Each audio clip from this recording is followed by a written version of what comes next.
Andrew had always felt most at home in the kitchen. As a little boy growing up in a small Georgia town, he would stand on a wooden stool next to his grandma, watching her hands work magic with simple ingredients. She never used fancy measuring cups or followed written recipes.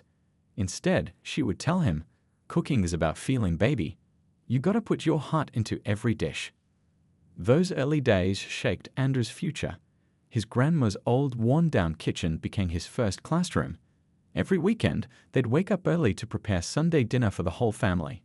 While other kids play outside, Andrew learned how to season chicken just right and how to make gravy so smooth it would make grown folks close their eyes when they tasted it. "You got a gift," his grandma would say, patting his shoulder with flour-covered hands. "Don't you ever let nobody tell you different." After high school, Andrew worked double shifts at the local diner to save money for culinary school. It wasn't easy. Some nights he'd come home so tired he'd fall asleep with his shoes still on. But whenever things got tough, he'd remember his grandma's words and keep pushing. Culinary school opened a whole new world for Andrew. He soaked up knowledge like a sponge: French techniques, Asian flavors, modern plating styles. But he never forgot his roots. His classmates would crowd around whenever he cooked Southern dishes with his special twists. Even the instructors would raise their eyebrows, impressed by how he balanced tradition with innovation. After graduation, Andrew bounced between kitchens across the country. He started at the bottom, chopping vegetables, prepping stations, taking orders from chefs who sometimes had half his talent but twice his opportunity. He never complained. Each kitchen taught him something new, and he kept a small notebook filled with ideas for dishes he'd serve one day when he had his own place. 10 years of hard work finally led him to the Silver Spoon in Atlanta, one of those fancy restaurants where people make reservations months in advance and pay more for dinner than Andrew's family used to spend on groceries for a week. Landing the sous chef position felt like winning the lottery. His mama cried when he called to tell her the news. From day one, Andrew brought something special to the Silver Spoon. He respected the restaurant's elegant style but added subtle touches that made dishes sing in new ways.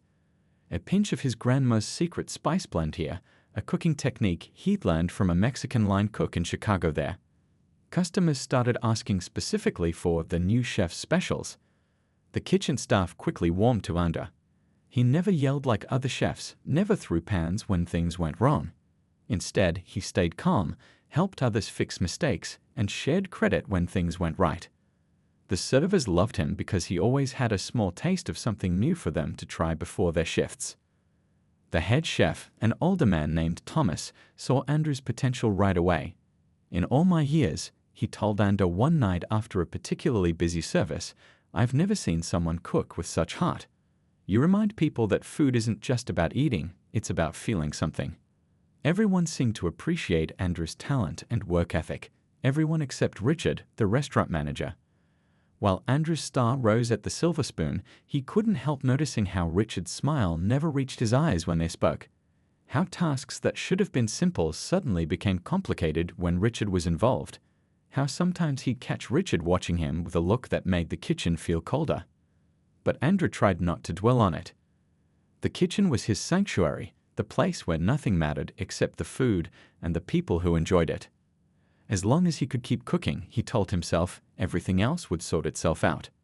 He had no idea just how wrong he was. At first, Andrew tried to brush off Richard's behavior as nothing personal.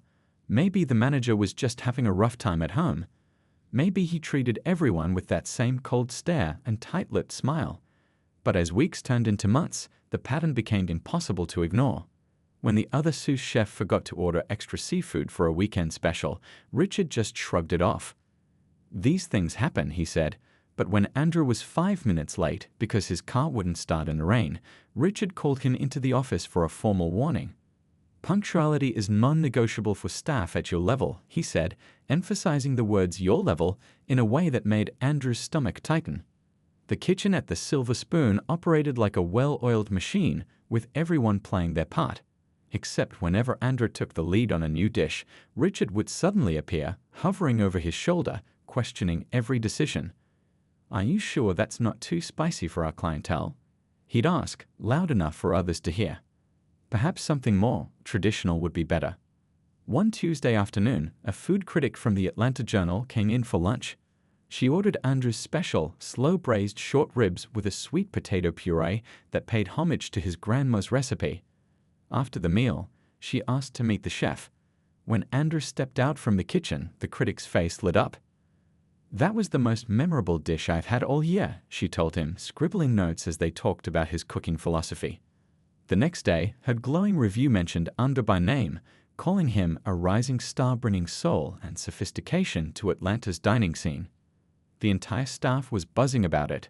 Thomas, the head chef, proudly pinned the review to the bulletin board in the kitchen. "This is good for all of us," he told the team during pre-service meeting. Everyone clapped, everyone except Richard, who stood in the corner with his arms folded across his chest. That evening, Andrew was assigned to clean the walk-in freezer after his shift, a task usually given to the newest kitchen porter. When he finally finished at 2 a.m., he discovered his bus had stopped running. He had to call his roommate to pick him up in the pouring rain. "Why's he got it out for you?" his roommate asked as they drove home. "You ever say something to him?" Andrew shook his head. "Never. I just do my job." "Well, he sure acts like you did something." The other kitchen staff noticed too. They started warning Andrew when Richard was in a particularly bad mood. The pastry chef would text him before shifts. "I'll on warpath today. Bring your patience." The line cooks developed a signal, tugging their ear, when Richard was approaching, so Andrew could prepare himself. Despite everything, Andrew's cooking continued to impress. Regular customers would call ahead to ask if he was working that night. The waitstaff fought over who got to serve his special tasting menu because the tips were always better. Even the owner's wife requested the young chef's table when she brought her friends in for lunch. One Friday night, after a particularly busy service, Thomas pulled Andrew aside. "I'm retiring end of the month," he said quietly. "I've recommended you for head chef." Andrew couldn't believe it. Head chef at the Silver Spoon at just 32 years old. It was everything he'd worked for. That night, he called his grandma and cried as he told her the news. "I knew it," she said, her voice cracking with pride. "Didn't I always tell you? You got a gift, baby." What Andrew didn't see was Richard watching through the office window as Thomas shared the news. He didn't see how Richard's face darkened, how his hands curled into fists at his sides, how he immediately closed the door and made a phone call. All Andrew felt was hope. Hope that his hard work was finally paying off, that he'd finally proven himself worthy of his dreams. He had no way of knowing that Richard had already decided those dreams would never come true, not at the Silver Spoon, not on his watch. The storm that had been brewing was about to break, and Andrew was standing right in its path. The news about Thomas recommending Andrew for head chef spread through the restaurant like wildfire. The kitchen staff were thrilled. Andrew had earned their respect through hard work and kindness. Even the front-of-house team celebrated, knowing his creative dishes brought in happy customers who tipped well. "First round's on me tonight," said Lewis, one of the line cooks, slapping Andrew on the back after their shift. The crew headed to their usual spot, a small bar 2 blocks from the restaurant. Andrew couldn't stop smiling as they toasted his potential promotion. His phone buzzed with congratulation texts from friends who'd heard the news. His mom called, her voice bubbling with excitement, saying she already told everyone at church about her son, the soon-to-be head chef. But back at the Silver Spoon, Richard sat alone in his office, the light from his computer screen highlighting the deep frown lines on his face. He scrolled through Andrew's employee file, searching for anything he could use. Finding nothing, he started a new document titled Performance Issues. The next 3 weeks felt strange to Andrew. Suddenly, Richard was everywhere, watching him plate dishes, checking his food orders, questioning his timing. Nothing seemed good enough anymore. "These scallops are overcooked," Richard said during Tuesday's dinner service, though they were perfectly seared.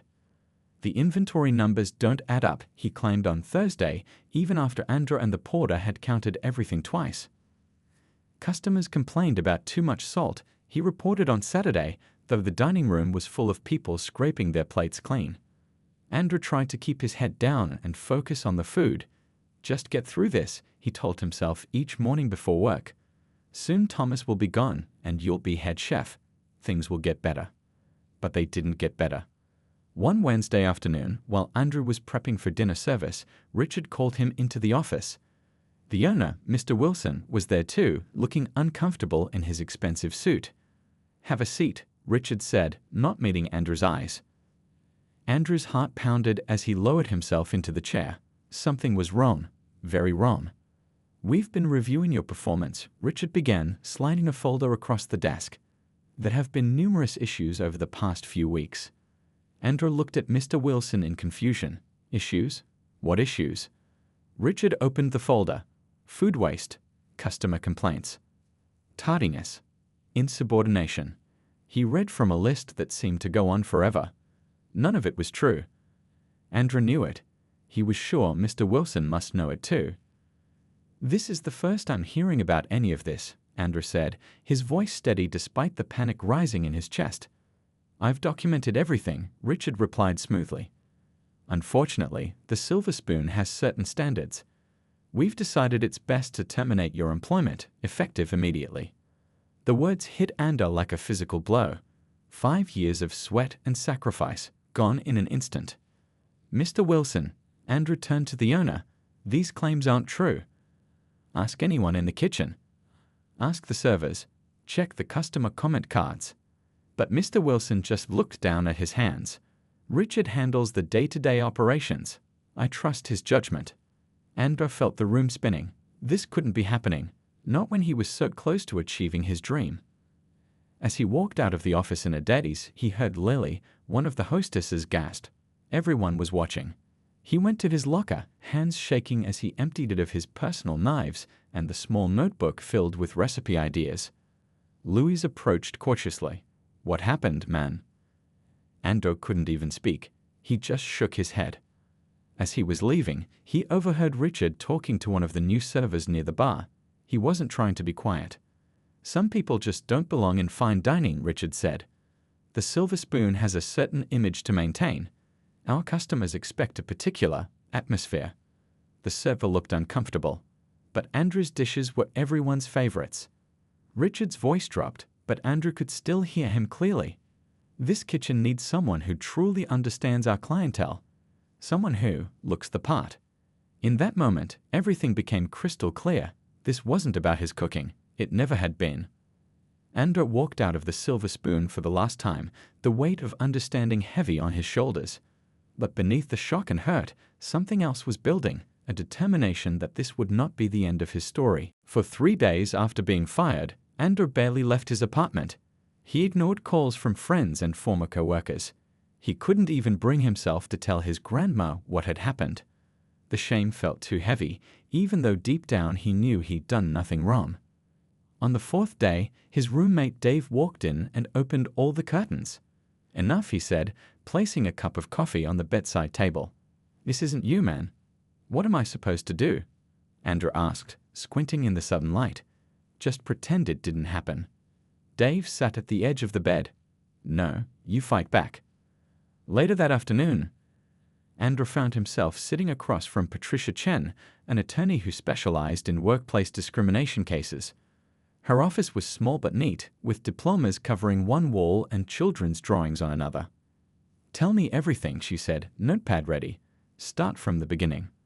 So Andrew did. He talked about his love for cooking, his years of hard work, his excitement about possibly becoming head chef.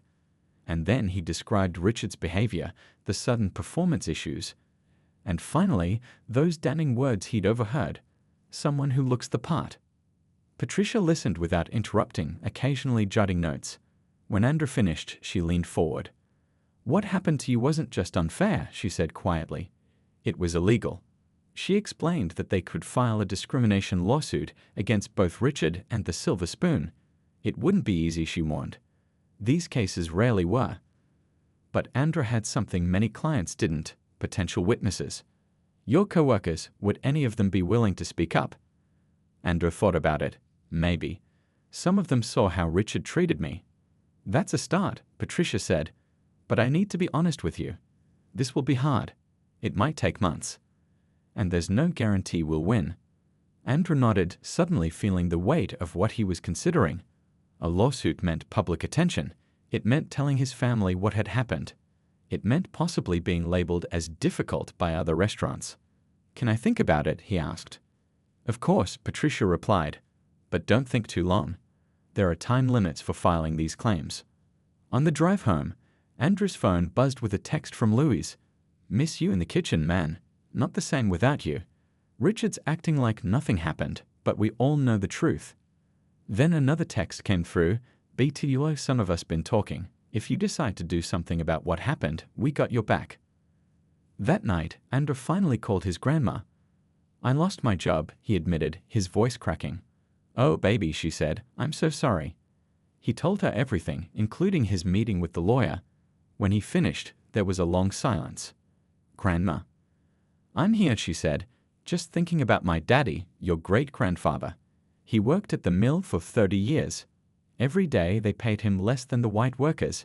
Every day he swallowed that hurt and went back because he had us to feed." She paused, and Andrew could hear the emotion in her voice. "One time I asked him why he didn't fight back. You know what he told me? He said, 'Some fights weren't possible in my time. I'm working so hard so you can fight the fights I couldn't.'" Another pause. "This is your fight, Andrew, and you can fight it. Not just for yourself, but for everyone who comes after you." The next morning, Andrew called Patricia. "I want to go forward," he said, "but I don't just want money. I want things to change." Within a week, formal paperwork was filed against the Silver Spoon and Richard personally.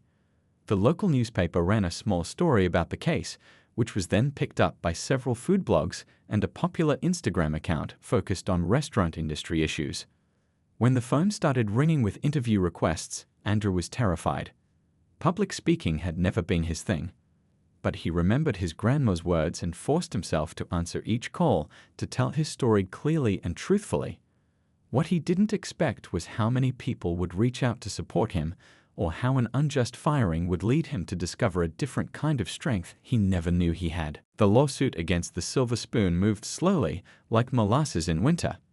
Each week brought new paperwork, meetings with Patricia, and sleepless nights as Andrew worried about his future.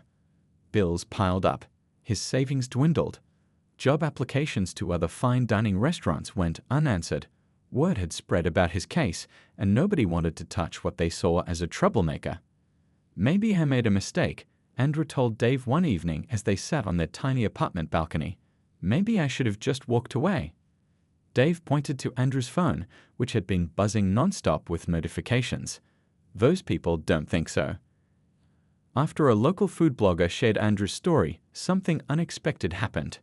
People began reaching out. Other restaurant workers who'd faced similar discrimination, customers who remembered his cooking at the Silver Spoon, even a few chefs who'd experienced Richard's behavior firsthand during their brief employment at the restaurant. One message particularly caught Andrew's attention. It came from an elderly woman named Mrs. Taylor, who had been dining at the Silver Spoon the night Andrew served his grandmother's sweet potato dish. "It reminded me of Sunday dinners with my family 60 years ago," she wrote. "Real cooking comes from the heart, not from fancy schools. Don't let them dim your light, young man." Those words stuck with Andrew. That night, unable to sleep, he went to the kitchen and began cooking. Not the refined, plated cuisine of the Silver Spoon, but the comfort food his grandmother had taught him. By morning, the apartment smelled like heaven and containers of food covered every surface. "What am I supposed to do with all this?" Dave asked, staring wide-eyed at the feast. Andrew grinned for the first time in weeks. "We're going to share it." He posted photos of the food on his barely used social media account with a simple message: "Cooking is my therapy. Who wants a taste?" By noon, neighbors were stopping by. A friend from culinary school brought containers to take some to her workplace. Dave's coworkers showed up after hearing about the food miracle happening in their apartment. "You should charge for this," someone suggested.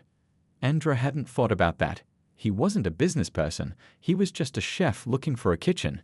But as more messages poured in asking if he took orders, an idea began to form. The next day, he borrowed money from his cousin to buy ingredients in bulk.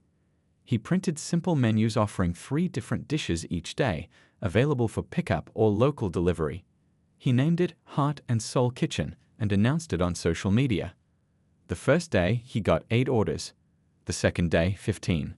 By the end of the week, he was cooking from dawn until dusk to keep up with demand. What made it special wasn't just the food, it was Andrew's story. Each order came with a handwritten note thanking customers for their support. People began sharing photos of their meals online with #JusticeForAndra hashtags. A local news station caught wind of the story and came to film him cooking in his tiny apartment kitchen. "I never wanted to be the center of attention," Andrew told the reporter, wiping his hands on his apron. "I just wanted to cook food that makes people happy." The reporter asked about the lawsuit, about the pain of discrimination. "Of course it hurt," Andrew admitted. "But my grandma always said that hurt can make you bitter or it can make you better. I'm choosing better." That segment aired on a Thursday evening. By Friday morning, Andrew's social media had exploded. A local business owner offered him the use of a small commercial kitchen space on days her catering company wasn't using it. A group of law students organized a fundraiser to help cover his legal expenses. 3 different restaurant owners contacted him about potential positions once his case was settled. Meanwhile, at the Silver Spoon, things were changing too. Regular customers were asking uncomfortable questions about Andrew's absence. Several online reviews mentioned the lawsuit, and Mr. Wilson, the owner, was starting to wonder if Richard's version of events was actually true. Andrew still had hard days when doubt crept in. The lawsuit was far from over. But each morning when he tied on his apron and started cooking in his makeshift kitchen, he felt something that had been missing during those last dark weeks at the Silver Spoon joy. He was cooking his food his way for people who appreciated not just the flavors but the heart behind them. And somehow that felt like victory already. 6 months after filing the lawsuit, Andrew sat in Patricia's office, nervously tapping his foot as she read through a new document. "They want to settle," she said finally, looking up from the papers. Andrew's heart skipped a beat. What does that mean exactly? Patricia explained that the Silver Spoon's owner, Mr. Wilson, was offering a significant amount of money to end the lawsuit quietly. There would be no admission of wrongdoing, but they would agree to implement new hiring practices and diversity training. "And Richard?" Andrew asked. Patricia's smile was small but satisfied. "Let's just say Mr. Wilson finally looked into those claims himself. Richard no longer works at the Silver Spoon." The news hit Andrew like a wave. After months of struggle, of second-guessing himself, of wondering if anyone would believe him, it was almost over. He could take the money, pay off his debts, maybe even open a small place of his own. No more court dates, no more lawyer fees, no more stress. But something didn't feel right. "What happens to the next person Richard hires or fires at another restaurant?" he asked. Patricia leaned back in her chair. "That's not your responsibility, Andrew." "Isn't it, though?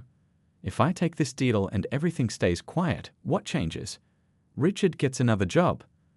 Another restaurant owner looks the other way. Another chef gets treated like they don't belong." He thought about all the messages he'd received from other food service workers sharing similar stories. How many of them had simply walked away because fighting seemed impossible? "I need to think about it," he told Patricia.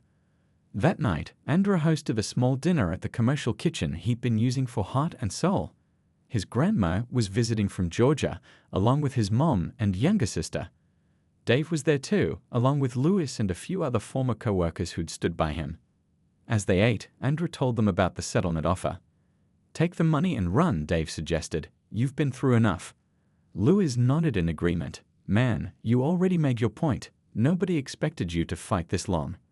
But Andrew's grandma was quiet, watching him with knowing eyes. "What do you think, Grandma?" he asked. She wiped her mouth slowly with her napkin. "I think you already know what you want to do. I can see it in your face." The next day, Andrew called Patricia. "I want to go to court," he said, "all the way." 2 weeks later, the case went before a judge. Former employees testified about Richard's behavior. Louis described how Andrew was assigned the worst shifts and tasks. The pastry chef explained how Richard criticized Andrew's dishes but praised identical ones made by other chefs. The hostess recounted overhearing Richard's comment about Andrew not looking the part. Most surprising was when Mr. Wilson himself took the stand. After investigating the claims in the lawsuit, he discovered that Richard had been falsifying reports and customer complaints. The performance issues in Andrew's file had been completely fabricated. When the judge announced the verdict, Andrew gripped his mother's hand so tightly his knuckles turned white. The ruling was clear. the Silver Spoon and Richard had engaged in workplace discrimination. The financial penalty was substantial, but more importantly, the case created a public record that couldn't be ignored or hidden away. Outside the courthouse, reporters gathered around Andra. "How does it feel to win?" someone shouted. Andra took a deep breath. "This was never about winning," he said. "It was about the truth, about standing up and saying this behavior isn't acceptable, not in restaurants, not anywhere." Another reporter pushed forward. "What will you do with the settlement money?" Andra smiled, thinking about the plan he'd been forming over the past few weeks, a plan that would shock everyone, especially Richard. "I'm not keeping most of it," he said. "I'm going to use it to help others." The reporters looked confused, pens poised above their notepads. "What do you mean?" one asked. Andra's smile grew wider. "You'll see very soon."